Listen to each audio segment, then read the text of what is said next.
গবেষণা এবং নতুনত্ব ইনোভেশন আইডিয়াগুলো নতুন নতুন করে তৈরি করার জন্য। এই যে বিশ্ববিদ্যালয়ে ভর্তি হওয়া, কিন্তু বাস্তবতা কি বলে আমাদেরকে? বাস্তবতা বলে বিশ্ববিদ্যালয়ের এই সার্টিফিকেট নিয়ে আমি একটি চাকরি করব, বিসিএস ক্যাডার হব অথবা শিক্ষক হব, অর্থাৎ আমিত্বের অথবা আমার পার্সোনাল স্বার্থ সংশ্লিষ্ট বিষয়গুলোই ম্যাক্সিমাম সময় আমাদের মাঝে কাজ করে।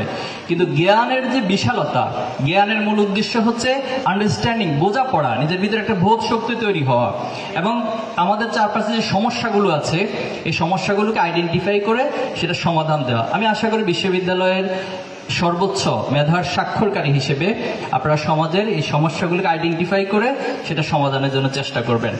আদম আলাইহিস সালাম এবং ফেরেশতাদের মাঝে একটা প্রতিযোগিতা হয়েছিল। আল্লাহ তাআলা আদমকে সৃষ্টি করার পর ফেরেশতাদেরকে ডেকে বলেছিলেন যে তোমরা এই বিষয়গুলোর নাম বলো।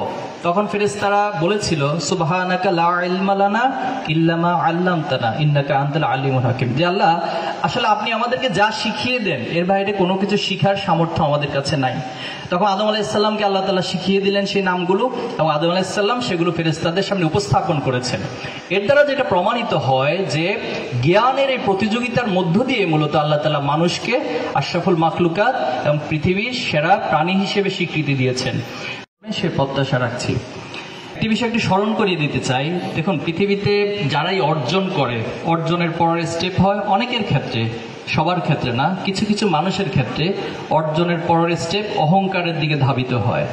আমরা যদি পৃথিবীতে যিনি শয়তান, তার যে শয়তানের তৈরি হওয়ার প্রেক্ষাপট সেটা ছিল মূলত আল্লাহর বিধানকে অস্বীকার করা। পাশাপাশি তিনি বলেছিলেন যে আদমকে মাটি দ্বারা সৃষ্টি করা হয়েছে, আমাকে আগুন দ্বারা সৃষ্টি করা হয়েছে, আমি আদমের চেয়ে অনেক বেশি অর্জন আমার ঝুলিতে রয়েছে, এজন্য তার মধ্যে অহংকার তৈরি হয়েছে। কিন্তু অহংকারের কারণে আল্লাহ তাআলা শয়তানকে ক্ষতিগ্রস্তদের কাতারে শামিল করেছেন।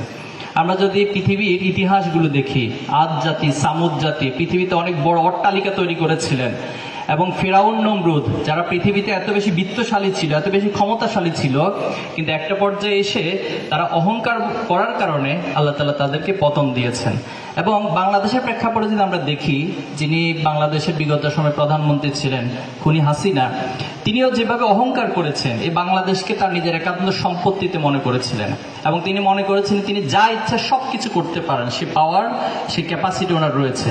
কিন্তু একটা পর্যায়ে আমরা দেখেছি যে অহংকার এবং জুলুমের মধ্য দিয়ে মানুষের পতন নিশ্চিত হয়ে যায়।